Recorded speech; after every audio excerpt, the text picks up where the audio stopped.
तेज बारिश में रघु अपने ठेले पर सुबह से खड़ा ग्राहकों का इंतजार कर रहा था। आज सुबह से एक भी ग्राहक उसके पास जलजीरा पीने नहीं आया है। पता नहीं और कितने दिन ऐसा ही चलेगा। एक तो वैसे ही काम ठप पड़ा है, ऊपर से ये बारिश रुकने का नाम नहीं ले रही। रघु अपने आप से बातें कर रहा होता है। बहुत देर बाद जब बारिश रुकती है तभी एक ग्राहक उसके ठेले पर आता है। अरे रघु भाई, कैसे हो यार, कैसे हो?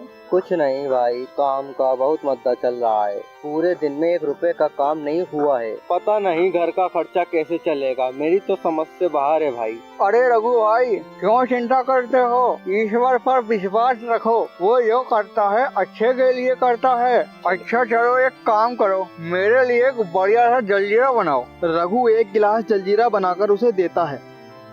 अरे रघु भाई, यार तुम्हारे जलजीरे में तो मजा नहीं आता। तुम्हारे पिताजी जो जलजीरा बनाते थे यार, इसे पीकर मजा आ जाता था। इसमें तो बिल्कुल भी स्वाद नहीं है। सही कह रहे हो भाई, जब मैं पिताजी के साथ जलजीरा बेचता था तो दूर दूर से लोग जलजीरा पीने आते थे। हमारे ठेले पर भीड़ लगी रहती थी। और अब तो पूरे दिन में एक ग्राहक भी नहीं आता भाई। वो भी क्या दिन थे भाई। अरे भाई मणिराम, ऐसा क्या मिलाते हो तुम जलजीरे में? पीने के बाद मजा आ जाता है। मैं तो एक भी दिन तुम्हारे जलजीरे के बिना रह नहीं पाता। हाँ भाई मणिराम, तुम्हारे जैसा जलजीरा तो पूरे शहर में कहीं नहीं मिलता। दूर दूर से लोग तुम्हारा जलजीरा पीने आते हैं। ऐसा कौन सा मसाला मिलाते हो भाई, जरा हमें भी बताओ। अरे बाबूजी, कुछ नहीं मिलाता हूँ, बस आप लोगों की मेहरबानी है जो मेरे हाथ का जलजीरा आप लोगों को इतना पसंद आता है, और ऊपर वाले का आशीर्वाद है। सही कह रहे हो मणिराम, तुम्हारा जलजीरा तो नंबर 1 है ही, लेकिन तुम इंसान भी एक नंबर के हो यार। दिल खुश कर देते हो अपनी बातों से। चलो जरा एक गिलास जलजीरा और पिलाओ।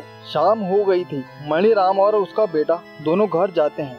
रघु की बहू मणिराम से पूछती है, बाबूजी आज आप क्या खाएंगे? अरे बेटा, मेरा क्या है, तुम जो बनाकर खिला दोगी मैं खुशी खुशी खा लूंगा, और रघु भी खा लेगा। ऐसे ही दिन बीत रहे थे और मणिराम का जलजीरे का काम अच्छा चल रहा था। तभी एक दिन मणिराम की तबीयत बहुत खराब हो जाती है। मणिराम रघु से कुछ बोलता है, बेटा मुझे लग रहा है कि मैं कुछ और दिन नहीं जी पाऊंगा, मेरा अंतिम समय चल रहा है। पिताजी, आप ऐसा क्यों बोल रहे हो? आप ठीक हो जाओगे। मैं आपको एक अच्छे हॉस्पिटल में लेकर चलूंगा। हाँ रघु, पापा को जल्दी से हॉस्पिटल लेकर चलो। इतने में मणिराम की सांसें थम जाती हैं। मणिराम की मृत्यु के 2 साल बाद। शीला, जब से पिताजी का स्वर्गवास हुआ है मेरा काम बिल्कुल भी नहीं चल रहा। लगता है कुछ और काम करना पड़ेगा। आप सही कह रहे हो, हमें इस काम को बंद करना ही पड़ेगा और नया काम देखना पड़ेगा। अगले दिन रघु काम की तलाश में बाहर जाता है, लेकिन उसे कोई काम नहीं मिलता। ऐसे ही रघु रोज काम की तलाश में बाहर जाता है और काम न मिलने पर वापस आ जाता है। शीला, मैं क्या करूं? बाहर तो कोई काम मिल नहीं रहा। रोज सुबह ये सोचकर घर से निकलता हूं कि आज काम मिलेगा, लेकिन कोई काम नहीं मिलता तो घर वापस आ जाता हूं।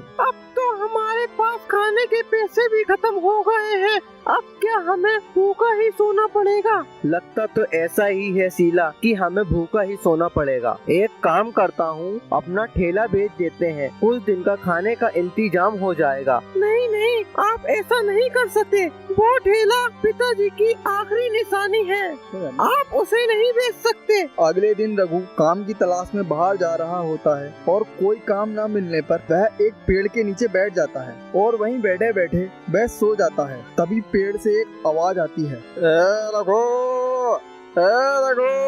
ऐसे सो रहा है? कौन है? कौन है? तभी भूत रघु के सामने आ जाता है। रघु डरते डरते बोलता है, भूत भूत, मुझे जाने दो, मुझे जाने दो, मेरी बीवी मेरे घर पर इंतजार कर रही है। अबे डर क्यों रहा है? मैं तेरी मदद करने आया हूँ। नहीं, तुम मुझे मार दोगे। अरे मैं तुझे मारना चाहता तो कब का मार दिया होता। मुझे तेरे बारे में सब कुछ पता है। तेरा काम नहीं चल रहा है, घर पर खाने के लिए भी कुछ नहीं बचा है। काम ढूंढने गया था ना, नहीं मिला। कोई बात नहीं, मैं तेरी मदद करूँगा। तुम ये सब कैसे जानते हो? वो वो सब छोड़, मेरी बात ध्यान से सुन। जो मैं बताऊंगा वो कर, समझा? अब तू कल से जलजीरे का ठेला लगाएगा। तू मुझे अपने घर लेकर चल। रघु भूत को अपने घर लेकर जाता है। भूत अपनी शक्तियों से स्वादिष्ट जलजीरा बनाता है। रघु भूत को गौर से देखता है और बोलता है, ये सब तुमसे कैसे आता है? अब मेरी बात ध्यान से सुन। मैंने तेरा जलजीरा बना दिया है। कल सुबह तू इसे बेचने के लिए बाहर जाएगा, ठीक है? अगले दिन रघु जलजीरा बेचने के लिए जाता है और जोर जोर से आवाज लगाता है, जलजीरा ले लो जलजीरा, खट्टा मीठा जलजीरा, जलजीरा ले लो जलजीरा, ठंडा जलजीरा, स्वादिष्ट जलजीरा, गर्मी में ठंडा जलजीरा, जलजीरा ले लो जलजीरा। तभी एक ग्राहक वहाँ आता है और रघु से बोलता है, अरे भाई रघु, तुम्हारे जलजीरे में अब वो स्वाद कहाँ रहा जो तुम्हारे पिताजी के जलजीरे में था। मेरे भाई इस काम को बंद कर दो और कोई दूसरा काम देख लो। अरे भाई एक बार मेरा जलजीरा पीकर तो देख लो। उस दिन भी रघु का जलजीरा नहीं बिकता और शाम को वो उसी पेड़ के पास जाकर बैठ जाता है। तभी वहाँ भूत आता है। अरे रघु, तुम उदास क्यों बैठे हो? आज तो तुम्हें खुश होना चाहिए। क्या हुआ, सारा जलजीरा नहीं बिका क्या करूं खुश होकर? एक भी गिलास जलजीरा नहीं बिका मेरा। पूरे दिन ऊपर से लोग ताने और मारते हैं, कहते हैं ये काम तेरे बस की बात नहीं। तुम एक काम करो, कल को जलजीरा फ्री बेचो और लोगों को अच्छा लगेगा तो वो तुम्हारा जलजीरा पियेंगे और देखना किस तरह तुम्हारे ठेले पर भीड़ लग जाएगी। रघु को भूत की बात समझ में आ जाती है और रघु अगले दिन से फ्री में जलजीरा बेचता है। जलजीरा ले लो जलजीरा। तभी रघु की आवाज सुनकर उसका पड़ोसी आता है। क्या हुआ भाई, फ्री में जलजीरा बेच रहे हो, बिका नहीं क्या? चलो जरा एक गिलास हमें भी चेक करा के देखो, क्या पता अच्छा हो। अगर अच्छा लगा तो और लेंगे। जैसे ही रघु का पड़ोसी जलजीरा पीता है, वाह वाह, मजा आ गया जलजीरा पीकर। अरे भाई, इसका स्वाद तो बिल्कुल तुम्हारे पिताजी के हाथ से बने जलजीरे की तरह है। मजा आ गया इसको पीकर तो। थोड़ी देर बाद दो ग्राहक और आते हैं और जलजीरा पीते हैं। अरे भाई हमारे लिए भी एक एक गिलास जलजीरा देना। अरे वाह रघु, इसका स्वाद तो बिल्कुल तुम्हारे पिताजी के हाथों से बने जलजीरे की तरह है। क्यों भाई, कैसा लग रहा है? बढ़िया है, बढ़िया है, मजा आ गया। उस दिन रघु का सारा जलजीरा बिक जाता है। वो एक गिलास जलजीरा घर लेकर जाता है और सारी बात अपनी पत्नी को बताता है। शीला, आज सारा जलजीरा बिक गया। सभी ग्राहकों ने जलजीरे की बहुत तारीफ की आज।